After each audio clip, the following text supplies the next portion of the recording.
Est-ce que nous voulons que cette zone Au soit... cœur de l'agenda du président de la transition, la question du foncier fait encore couler autant d'encre et de salive, d'où l'objet de cet atelier qui a pour but d'apporter des réformes en se servant notamment des textes en vigueur en République gabonaise. Les Gabonais n'ont pas accès à tous les outils d'urbanisme qui existent.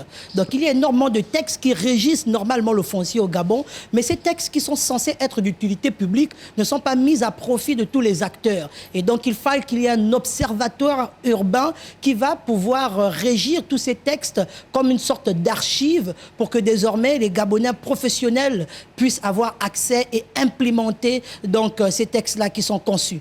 Pour cette première journée, les professionnels du foncier ont mis en exergue une étude qui trace le processus d'occupation des sols dans la capitale gabonaise, particulièrement dans le 6e arrondissement, laquelle s'est soldée sur des propositions pour une meilleure planification des sols visant à améliorer le cadre de vie des populations.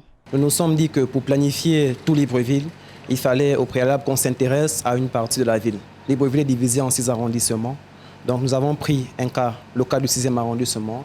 Nous avons appliqué sur l'arrondissement une planification stratégique.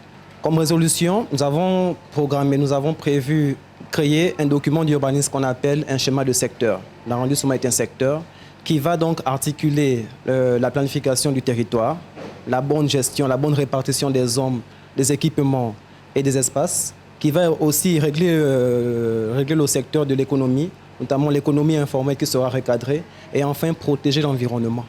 Toutes les propositions tirées de cet atelier de réflexion sur le foncier feront l'objet d'un mémorandum qui sera communiqué jeudi et sera par la suite remis aux autorités de la transition.